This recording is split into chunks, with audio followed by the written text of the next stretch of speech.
আপনি বিবাহ করলেন, বিবাহ করার পর আপনি এখন কি করবেন? আপনাকে দোয়া জানা লাগবে কি লাগবে না? তবে আফসোস লাগে মৌলভী সাহেব, যখন মসজিদে থাকি তখন বুড়া বাপজি 40 বছর 50 বছর হয়ে গেছে, জিজ্ঞাসা করি ভাই একটু বাসর ঘরে দোয়াটা বলুন তো মুখটা তো বলছে লজ্জা দিয়ে না। সন্তান বড় বড় হয়ে গেছে, বিয়ে হয়ে গেছে, বেটিদের বেটার বিয়ে দিয়ে গেছে, বৌমা চলেছে, এখন পর্যন্ত বাসর ঘরের দোয়াটা জানে না। তা আমি ওই জন্য বললাম তা এখন তো বলবেন, হবেই তো। আপনি যেমন বলছেন যে বউরে আমি চালাবো, তো উল্টা বউ আমারে চালাবে না কেন? আপনি যখন বিয়ে করে নিয়ে এসেছেন, বিয়ে করার পর মাথায় হাত রেখে চুল ধরে যে একটা দোয়া বলতে হয়, কে কয়জন বলেছেন? এখানে ভাই একজন আছেন, মাশাআল্লাহ। তো এই দোয়াটা আমরা প্রায় লোকই এটা জানি না। জানি আল্লাহুম্মা ইন্নী আসআলুকা খায়রা ওয়া খায়রা মা জাবালতা আলাইহি ওয়া আউযুকা মিন শাররিহা ওয়া শাররি মা জাবালতা আলাইহি। এই দোয়াটা আমরা কজন জানি? তবু একটা ছোট্ট একটা দোয়া, অথচ এই দোয়া আমরা মুখস্থ করি নাই। এরপরে আপনাকে কি করতে হবে? 2 রাকাত স্বামী স্ত্রী একসাথে সালাত আদায় করতে হবে, নফল সালাত আদায় করেছি, করেন নাই তো করবেন কি করে? আপনিও যে আপনার স্ত্রীও, তাই জন্য আমি আগে বলিনি, এবার আজকে 2 বার বলা হবে, আমার কথাটা ভিডিও রেকর্ড হবে। আজকে আসলে জেনার সেঞ্চুরি চলছে। আপনি তো আগে বিবাহ করেছেন, কত মেয়ের আপনি ইজ্জত নষ্ট করেছেন, পাননি কাউকে। তা আপনি 9 নম্বর একটা মেয়েকে বিবাহ করেছেন, আপনি 8টাকে পছন্দ করেছেন দুনিয়াতে, দোয়া তো জীবনে কোনোদিন শিখে নাই, তো আপনি 9 নম্বর বিয়ে করে নিয়ে এসেছেন। তো আপনার বাপ বলছে বেটা তোর জন্য আমি বউ দেখেছি রে, তো বউ দেখেছো, তুমি ঠিক করে নিয়েছো? তুমি এত তাড়াতাড়ি ঠিক করলে আমি 8 বছর ধরে একটাও ঠিক করতে পারি না, ধরে আর ছুটে। তো বেচারি দুয়া বলবে কি, চুলে হাত দিয়ে দুয়া বলবে কি, ঘরে ঢুকেও শুরু করে দিয়েছে, আমি ঠকি নাই রে। স্ত্রী বলছে তুমি কিসে ঠকনি? এখন বাসর ঘর, সুন্দর কথা বলবো, 2টা কথা বলবো, হ্যাঁ আপনার দোয়া হবে, হ্যাঁ মানে তোমার জীবনী আমার জীবনী এক অপরকে আলোচনা করবো, তো তুমি শুরু করে দিলা আমি ঠকি নাই রে, তুমি আমার 9 নম্বর বিবি রে। তখন তো ভেজালে পড়ে গেছে, 9 নম্বর বিবি বলে তো দাঁড়া তোর এবার আমি দেখছি, তখন ও শুরু করে দিয়েছে আমি ঠকি নাই রে, ও তুমি আমার 10 নম্বর স্বামী রে। লে এবার ঠেলা, তো দুজনে ভেজালে পড়ে গেছে যে আমি ঠকলাম, তো তুই ফের আর 10টা পাস করে নিয়ে এসেছিস। বাসর ঘরের দোয়া বলবে কি, অথচ ছোট্ট একটি দোয়া, বিসমিল্লাহি আল্লাহুম্মা জান্নিবনাশ শাইতানা ওয়া জান্নিবিশ শাইতানা মা রাযাকতানা, এই দোয়াটা আপনি করবেন, আপনি নিজেকে শয়তান থেকে বাঁচার চেষ্টা করবেন, এবং পৃথিবীতে যেটা ডেলিভারি হবে ওই সন্তানের জন্য আপনি শয়তানের কুমন্ত্রণা থেকে আপনি আশ্রয় চাইবেন আল্লাহর কাছে। এই দোয়া আপনার নাই, আপনি বাসর ঘর করেছেন, একদিন আপনি দোয়া বলেন নাই, আর ওই সন্তান যদি পৃথিবীতে আসে, ওই সন্তান আপনার কথা শুনবে না। তা আপনি দোয়াটি তো মুখস্থ করেননি, কখন করবেন? তাহলে আপনাকে প্রথম বিবি নির্বাচন করতে হবে, তারপরে আপনার মেন টার্গেট যারা এখনো বিবাহ করনি, তোমার এখনো সময় আছে, আর যারা বিয়ে করেছেন আল্লাহর কাছে তওবা করেন, আর ঝাঁটা খেতেই থাকেন, কিছু করার নেই। কিন্তু বাকি যারা এখনো বিবাহ করনি, এই 2টা জিনিস মুখস্থ করাই লাগবে। তারপরে কি সবচেয়ে আফসোস লাগে কি জানেন? যে বিয়ে করার পর, মিলন হওয়ার পর, যে বাসর ঘর হওয়ার মানে স্বামী স্ত্রী মিলন করার পর যে আমাদের ফরজ গোসল করতে হবে, এটা আস্তে আস্তে প্রায় বিলুপ্ত হয়ে গেছে। কেন বলে জানেন? আমার পরিবারে বা আমাদের পরিবেশে বা গ্রামে এত মেয়ে বিবাহ করলো আর এত ভাই বিবাহ করলো, ওকে সকালে একদিনে গোসল করতে দেখতে পাই না। গোসল কখন করলি তুই? হ্যাঁ, তো ও মনে মনে ভাবছে যে আমি গোসল করবো তো লজ্জা লাগবে, মা দেখবে, আব্বা দেখবে, আব্বা আছে একটা কল, কত জ্বালা না, কত জ্বালা। তা আমি কচ্ছি তুই কি জীবনে তুই স্ত্রীর কাছে সুতি লোক, তাহলে কীভাবে রে? তুই ফেরেস্তা তোরা নাকি? বিছানায় যে ঘুমাস তোরা কি ফেরেস্তা? একদিনও কি তোদের সেরকম হয় না যে তোরা বলছিস যে মা বাপ জেনে নেবে, তো শুচ্ছি তখন লজ্জা লাগে না? একসাথে যে ঘুমাচ্ছি, এতে তো লজ্জা করা দরকার ছিল। অথচ বিশ্বনবী বলছেন যে কেউ যদি 5টি কাজ করে, কেউ যদি 5টি কাজ করে সে ব্যক্তি জান্নাতে চলে যাবে। 5টি কাজ কি বলবো বলছেন, মানবেন তো? বলার দিকে তো খুব। 5টি আমল। এক, যেই ব্যক্তি প্রতিদিন 5 ওয়াক্ত সালাত রুকু সেজদা ঠিক মতন আদায় করবে, প্রতিদিন সঠিক মতন 5 ওয়াক্ত সালাতকে সে আদায় করবে, সে ব্যক্তি জান্নাতে যাবে। নাম্বার 2, যে ব্যক্তি রমজান মাসের রোজা পালন করবে। নাম্বার 3, যে ব্যক্তি যার অর্থ সম্পদ টাকা কড়ি পয়সা আছে, সেই যার জাকাত দেওয়ার সামর্থ্য হলে সে জাকাত আদায় করবে। এবং 4 নম্বর হচ্ছে, সে যদি হজ করার তার সামর্থ্য থাকে তাহলে তাকে হজ করতে হবে। আর 5 নম্বরে বিশ্বনবী বললেন যে আমানত রক্ষা করবে। কটা বললাম ভাই? 5টা। এবার শেষের নম্বর আমানতের ব্যাপারে সাহাবীরা বুঝতে পারলেন না। ইয়া রাসূলুল্লাহ, আপনি আমানতের ব্যাপারে কি বলেন? তা আমানত তো বুঝতে পারলাম না।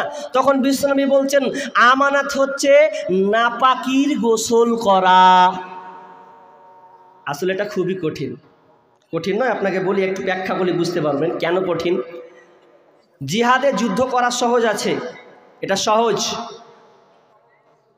নামাজ পড়া সহজ, কিন্তু ফরজ গোসল করা খুব কঠিন কাজ। কেন বলছি? এই জন্য কঠিন কাজ যে আপনি এই যে ঠান্ডার মৌসুম চলছে, এই ঠান্ডা মৌসুমে যদি বাই চান্স বাথরুম টয়লেট এগুলো যদি ব্যবস্থাপনা না থাকে তোমার কপাল খারাপ। আর যারা পুকুরে গোসল করে ওদের তো আরোই চলবে না। কে 12টা 1টার সময় পুকুরে যাবে এ নিয়ে তার টেনশন শুয়ে, হারে কে দেখে ফেললে আমার সর্বনাশ হয়ে যাবে।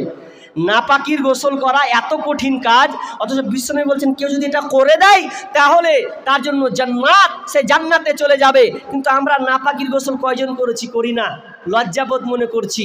অনেক সময় স্বপ্ন দোষে লজ্জাবোধ করি, অনেক মায়ের অনেক বোনের পিরিয়ড হলে লজ্জাবোধ মনে করি যে আজকে আমার পিরিয়ড হয়েছে, এখন রাত্রে মাগরিবে হয়েছে, গোসল করব কি না হবে।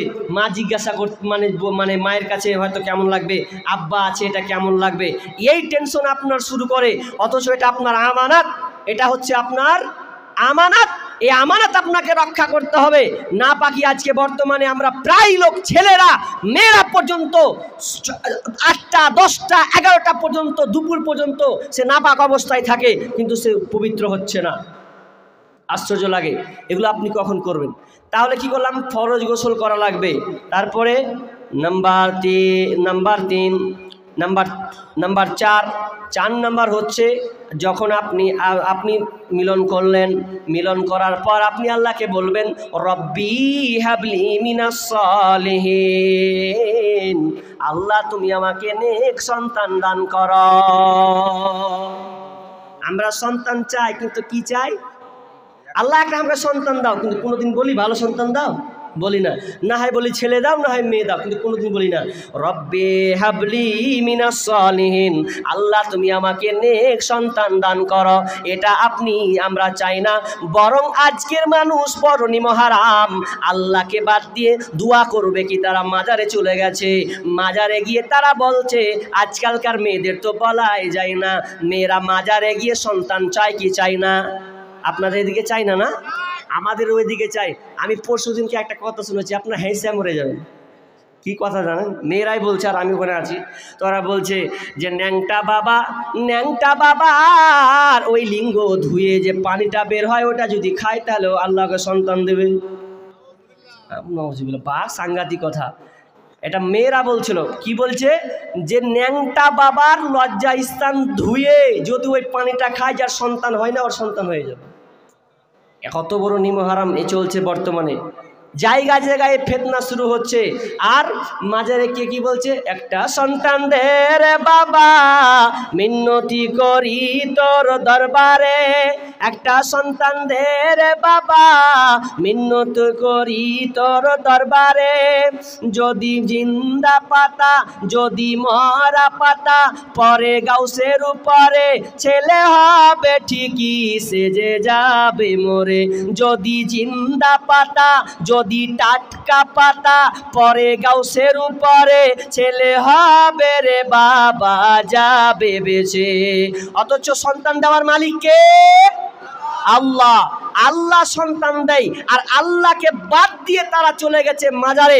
অথচ আল্লাহ বলছেন লিল্লাহি মুলকুস সামাওয়াতি ওয়াল আরদ, আসমান জমিন তার রাজত্ব যিনি আছেন, তিনার হাতে যিনি রাজত্ব আছেন, সেই আল্লাহর কাছে আমাদের সন্তান চাইতে হবে। ইয়াখলুকু মা ইয়াশা, আয়টা ভুলে গেলাম, ইয়াখলুকু মা ইয়াশা ওয়া ইয়াহাবু লিমান ইয়াশাউ ইনাসা ওয়া ইয়াহাবু লিমান ইয়াশাউ যুকুরা আও ইউযাব্বিজুহুম যুকরানা ওয়া ইনাসা। আল্লাহ সুবহানাহু ওয়া তাআলা বলছেন, আমি যাকে পুত্র সন্তান দান করি, আমি কাউকে পুত্র দিই, আবার কাউকে কন্যা দিই, আবার কাউকে পুত্র সন্তান দান করি, আবার কাউকে পুত্র এবং কন্যা উভয় দান করি, আবার কাউকে আমি বন্ধা করে দিই, বাঝা করে রাখি। এটা আমার হাতে, একমাত্র আমি ছাড়া পৃথিবীর কেউ এটা দিতে পারে না। অথচ আমরা আজকে আল্লাহকে বাদ দিয়ে আমরা মাজারে তাবিজ ঝুলিয়ে আর কিছু করে আমরা সন্তান চাচ্ছি। অথচ ইব্রাহিম আলাইহিস সালাম একজন নবী হয়ে আল্লাহকে বলছেন, রব্বি হাবলি মিনাস সালিহিন, হে আল্লাহ তুমি আমাকে একটা নেক সন্তান দান করো, নেক সন্তান তুমি আমাকে দাও। তাহলে আমরা কি করব? সন্তান কার কাছে চাইতে হবে? আল্লাহর কাছে চাইতে হবে। এরপরে আমি চটচট করে কাটছি, অসুবিধা নেই। এবার সন্তান হলো, এবার সন্তান হওয়ার পরে আপনি তার জন্য কি করবেন? সন্তান যে পৃথিবীতে আসলো, তা আসার পর কি করবেন? অথচ বিশ্বনবী বলছেন, কুল্লু গুলামিন রাহিনুন বিআকিকাতিহি। বিশ্বনবী বলছেন, যখন একটা সন্তান পৃথিবীতে আসে, এটা সন্তান তার কি আকিকার সাথে সম্পৃক্ত থাকে, আকিকার সাথে সম্পৃক্ত থাকে। এই সন্তান যখন পৃথিবীতে আসবে, তখন তাকে কি করতে হবে? সপ্তম দিনে একটি পশু জবাই করে দিতে হবে, পশু জবাই করে দিতে হবে। পশু কিন্তু আমরা জবাই করি কখন জানেন? আমরা আজকে সুন্নাহটাকে মানছি না। 7 দিনে দিন করি, সপ্তম দিনে করি না। ফতুয়ালায় মৌলভী সাহেব 10 দিন পর করা যাবে না, 1 মাস পর করা যাবে না। কেন আপনি এটা করবেন কেন? অথচ সুন্নাহ হচ্ছে 7 দিনের সপ্তম দিনে করা। সপ্তম দিনে আপনার সন্তানের জন্য আপনি 2টি পশু আপনি কি করবেন? কুরবান দিবেন। কিন্তু আমরা এটা করি না, 14 দিন 80 দিনে ঘাটা তাকাই। আর কি আমি চটচট করে বলছি, ব্যাখ্যা করছি না। তারপরে কি বলছেন বিশ্বনবী? বলছেন, এরপরে তুমি ওই সন্তানের মাথাকে নাড়িয়ে দাও, মাথাটাকে নাড়িয়ে দাও। ওয়াইহুলাকু রাসুহু, তুমি তার মাথাটাকে নাড়া করে দাও। ওয়ায়ুসাম্মা, এবং তার জন্য তুমি একটা কি করো? সুন্দর নাম রাখো। আমরা নামের দিক দিয়ে খুব পিছিয়ে আছি। ভালো নাম আমাদের পছন্দ হয় না। বলি আবু বকর রাখেন, তো রাখি না। ওমর রাখেন, রাখি না। একজন বলছে যে মৌলভী সাহেব আমার ছেলের জন্য একটা নাম রাখেন তো কি নাম রাখবেন? আব্দুল্লাহ রেখে দেন। এই বুড়া বুড়া লাগে, আব্দুল্লাহ নাম বলে বুড়া বুড়া লাগে। তাহলে আপনি এক কাজ করেন, খাব্বাব রাখেন। খাব্বাব রাখবো তো আমার চাচাতো ভাইয়ের নাম, কি করে রাখবো? তখন মৌলভী সাহেব বলছেন, আপনি তাহলে রেখে দেন, কি রাখবেন? তাই বলছে, কারো নাম লিব না, আমি নিজে খুঁজবো। তখন আপনার কম্পিউটারটা খুঁজে নাম সার্চ করছে, নাম সার্চ করতে করতে করতে করতে একদম এমন নাম পেয়েছে জীবনে কেউ শুনেনি। নাম চেয়ে দিয়েছে ব্রেন সার। কি নাম বললাম? কোনো নাম পছন্দ হলো না, নাম ব্রেন সার রেখে দিয়েছে। তো পাশের লোক জিজ্ঞাসা করছে যে ব্রেন সারের তর্জমা জানিস তো? যে ওটাই দেখা হয়নি জি ভাই, কিন্তু নামটা রাখলাম। কি নাম কেউ রাখেনি, ব্রেন সার নাম রেখেছে। ও তো বলছে সার্চ কর গুগলে, দেখ গুগলে তোর তর্জমাও দেখ। গুগল সে যখন সার্চ করে দেখছে, তো দেখে আমার মন টন খারাপ হয়ে গেছে যে কি নাম রাখবো আমি, তর্জমাও দেখিনি। তো বলছে কি আছে কখন? রে ভাই ওই আর শুনিস না ভাই, শুনিস না, হামসালা গুগল খুলে দেবো, এখানি খুলে বের করলো। তার বাদ দিয়ে বলছে ব্রেন সার কি জানিস? ব্রেন সার মানে হচ্ছে ইংল্যান্ডের একটা পুলিশের একটা পালিত কুকুর ছিল, ওই কুকুরটার নাম হচ্ছে ব্রেন সার। তুই তো ভেজালে পড়ে গেছে, ব্রেন সার নাম রাখতে কোনো কুকুরের নাম দিয়ে ব্রেন সার নাম, ভারী মুশকিলে পড়ে গেছে। কি করা যায়? তো নাম রাখবেন, আপনি চয়ন করবেন। একজনের নাম রেখেছে কি জানেন? বুলেট। ছাক্কাস নাম পেয়েছে। পুলিশ যখন ধরেছে তোকে বলছে, ম্যাগাজিনের খবর বলছি, ও যখন বলেছে বুলেট, তুই তো মাথা খারাপ, সালা বুলেট নাম রেখেছে, তো আকামকুম করবেই। তো বাপকে ডাক, ওর বাপকে যখন ডেকে এসে বলছে আপনার বেটা আকাম কুম করেছে, কি করে মানুষ করছেন, তা আপনার ছেলের নাম কি? বলছে বুলেট।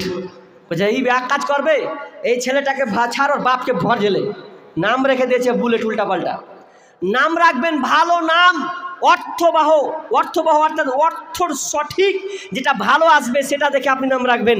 তা আফসোস নাম রেখে দিচ্ছে পিন্টু, সেন্টু, বল্টু, লালটু, ফালটু, এগুলো কোনো নাম হলো গো? এখন অনেকের আছেন তো রাগ করছেন, হয়তো রাগ করিয়েন না ভাই, নামগুলো ভালো রাখেন। আল্লাহ তাআলা প্রত্যেক ব্যক্তিকে বিচারের দিন কি করে, কিয়ামতের দিন নাম ধরে ডাকবেন, তো নামটা অন্তত ভালো রাখেন। আমি একটা আপনাকে জয়ীফ হাদিস বলি, যেহেতু ওখানে শিক্ষা আছে, আগে বলেছি জয়ীফ হাদিসটা। একজন সাহাবী, একজন লোক তার বেটার উপরে মানে নালিশ করতেছে যে বেটা আমাকে মেরেছে। ওই লোকটা আমিরুল মুমিনের কাছে গিয়ে বলছেন, আমিরুল মুমিনিন খলিফাতুল মুসলিমিন, আমার সন্তান আমাকে আজকে মেরেছে, আমাকে মারধর করেছে, আমার সন্তান আমার সঙ্গে খারাপ অন্যায় আচরণ করেছে। এবার আমিরুল মুমিনিন বলছে, দেখো তোমার ওই সন্তানকে, কেন তোমাকে মারা হলো, এর বিচার তো করতেই হবে। এবার ওই সন্তানকে ধরা হলো। সন্তানকে ধরার পর এবার ওই আমিরুল মুমিনিন উমর বিন খাত্তাব রাদিয়াল্লাহু তাআলা আনহু ওই ছেলেটাকে জিজ্ঞাসা করছেন, বলো কেন তুমি তোমার বাপকে মেরেছ? এবার ওই সন্তানটা বলছে, আমিরুল মুমিনিন, আপনি আমার বিচার করার আগে আপনাকে আমি কয়েকটা আমি প্রশ্ন করব। আগে প্রথমে বলেন তো, একজন সন্তান পিতামাতার কাছে কি পায়? এবার তিনি কয়েকটি কারণ তুলে ধরলেন। নাম্বার এক নম্বর বললেন যে তুমি একজন সুন্দর মা পাবে, একদিন তুমি সুন্দর একটা মা পাবে, তুমি 2 নম্বরে তোমার সুন্দর নাম হবে, 3 নম্বরে তুমি একজন সুন্দর শিক্ষা পাবে। এবার ওই সন্তানটা বলছে, আমিরুল মুমিনিন, আমার আব্বা মা 3টাই আমাকে দেয় নাই, আপনি বললেন সুন্দর মা পাবো, কিন্তু আমার মা দাসী, ওই দাসীর সঙ্গে সে আপনার কিনা সম্পর্ক করে আমি পৃথিবীতে এসেছি, তো কি করে বলেন আমি তো সুন্দর মা পাই নাই। তো এই প্রভাবটা আমার মায়ের উপরে আব্বা মায়ের উপরে যে পড়েছে। 2 নাম্বারটা শুনে আমিরুল মুমিনিন, আমার যে সুন্দর নাম হবে, আমার বাপ মা আমার জন্য সুন্দর নাম রাখে নাই, নাম রেখেছে আমার নাম হাফন। কি বললাম? হাফন। আর হাফন মানে হচ্ছে চামাচিকা। চামাচিকা দেখেছেন আপনারা? দেখেননি? সন্ধ্যা হলে একদম ফুসুং করে একদম গোটা বারান্দাকে 12টা বাজিয়ে দেবো, আমাদের থেকে পারা যায় না। তো এই ছোট্ট চামাচিকা কালো ধরনের দেখতে, তো ফতুং করে খুব উড়বে খুব। তো বলছে, ইয়া রাসূলুল্লাহ, ওই চামাচিকার প্রভাবটা আমার উপরে এসে পড়েছে, আমি বাপ মাকে সেই সুনজরে দেখতে পারছি না। নাম্বার 3, আমার আব্বা এবং মা আমার জন্য যে সুশিক্ষা ব্যবস্থা করবে, এটা আমার জন্য সুশিক্ষা ব্যবস্থা সে করে নাই, আমি যে শিক্ষা পাবো এই শিক্ষাটা আমার বাপ মা আমাকে দেয় নাই। এবার আমিরুল বলছেন, ওরে বেঈমান, বিচার কি করব, ইচ্ছা করছে তোকে আমি ঘুরিয়ে আবার লাঠি মারি, যেমন যে তোকে যে মেরেছে এটাই ঠিক করেছে, কারণ তুই সন্তানের হক তুই আদায় করিস নাই, তো কি করে তুই সন্তানের কাছ থেকে ভালো কিছু পাস, এটা কখনোই সম্ভব নয়। অতএব সুন্দর নাম রাখবেন। এবার সন্তানটা যখন বড় হয়ে যাবে, বিষ্ণু বলছেন, মুরু আউলাদাকুম বিসসালাহ, যখন সন্তানটা আপনার কিনা বয়স হয়ে আপনার আস্তে আস্তে বড় হবে, 6 বছর 7 বছর হবে, তখন ওই সন্তানকে তুমি কি করো, সলাতের ওয়াহুম আবনাহু সাবঈ সিনিনা, যখন তোমার সন্তানটা 7 বছর হবে তখন তুমি নামাজে ট্রেনিং দেবে। ওয়াজরিবুহুম আলাইহা, তাকে তুমি প্রহার করবে। ওয়াহুম আবনাহু আসরিন, যদি ওই সন্তানের বয়স যদি 10 বছর হয়ে যায়, যদি নামাজে না যায়, তাকে প্রহার করো, মারতে থাকো। ওয়াফাররিকু বাইনাহুম ফিল মাজাজি, এবং তুমি ওই সন্তানটার কি করো, যখন 10 বছর হয়ে গেছে, ওপরে চলে গেছে, তার বিছানাটাকে তুমি আলাদা করে দেবে।